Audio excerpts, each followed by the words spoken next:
Talking college sports, and in the Deep South, college football is king, and on the plains of Auburn, the battle cries War Eagle. Once again, it's K-Stu to go. For Vernon Speaks Sports, we're talking Auburn football and the rest of the SEC like nobody's business.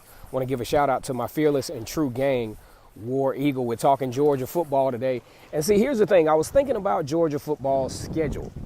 When you look at this thing between Kentucky pretty much and Texas A&M, well, actually Kentucky and Georgia Tech, this is a pretty brutal stretch, I think, for the Georgia Bulldogs. You're talking, got a date with Kentucky. Actually, that game is going to be in Georgia. Then got to go to the neutral site game, the world's largest cocktail party against Florida.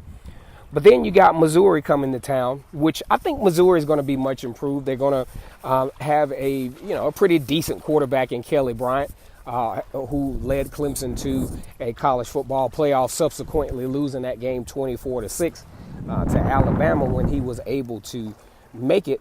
Then the daunting trip to Auburn. Now, I'm not saying that just because I'm an Auburn guy, but Georgia doesn't particularly play well in Jordan-Hare Stadium. You look back to 2017 when Georgia made every mistake possible en route to a 40-17 loss. Did not keep Georgia out of contention for the SEC championship. As a matter of fact, got payback on Auburn in the SEC championship game in 2017, going on to be within overtime away from winning their first national championship since 1980.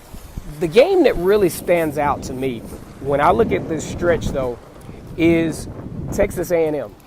You're talking about a real interesting November for the Georgia Bulldogs, having to take on Auburn, Texas A&M, Georgia Tech, and then let's just assume they make it to the SEC championship. You talk about facing another top 25, top 15, maybe even top 5 team. Then after that, let's just say you do win the SEC championship. You go to the college football playoffs, obviously playing one of the top 4 teams in the nation. So that stretch, if Georgia is able to survive this particular stretch and actually win the national championship, I think this says a lot about Kirby Smart and his program. You talk about a team that should have, if we were able to rank rosters, you're talking about a team that should have, let's say, a top 5 roster if you were able to rank them. And, I just think Georgia, especially the fan base, really needs to understand what they're up against in that late October, November stretch, and even asking the team to continue to keep this going even into a prospective college football playoff. Now, I think Georgia can make it happen. I think, like you said, I think they have one of the better rosters in the country, obviously having great recruiting classes here over the last few years. The defensive line, in my opinion, has been a question. Some teams have had success running in between the tackles against Georgia on occasion, but we want to think that Georgia's gotten that fixed, got a lot of great recruits defensive line-wise in this particular class.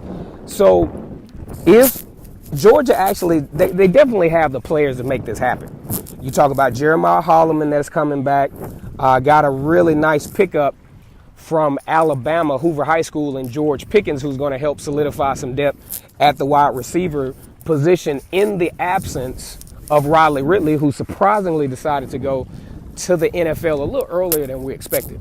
All right, so we still are looking at a quarterback that's going to be a 3-year starter, possibly a dark horse Heisman candidate. He makes very good decisions, and that's Jake Fromm.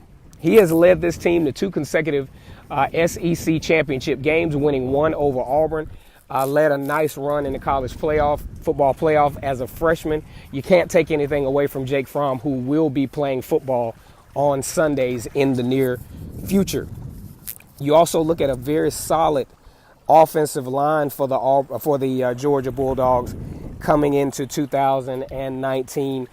Definitely going to be poised to make what is probably going to be one of the most difficult late season runs in the country if they're able to pull this thing off. I think defensively, Georgia's arguably going to have one of the best secondaries in the country with Richard LeCounte, J.R. Reed, Tyson Campbell, Tyreek McGee. These guys are very talented, and they really put a lot of anxiety on the quarterback because they do very well in zone coverages and they read the quarterback, and they read coverages very, very well. Let me know what you guys think about this late stretch for the Georgia Bulldogs and how you think they can come out. We think that Georgia is in position to possibly make a run in the SEC, obviously in the SEC East, and we will see how that translates over to a potential Southeastern Conference championship game in December. Once again, it's K-Stu the GOAT for Vernon Speak Sports. We're talking Auburn football and the rest of the SEC. Today, we were talking about the Georgia Bulldogs. Go ahead and like this video. Subscribe to Vernon Speak Sports Auburn. Until next time, guys, War Eagle.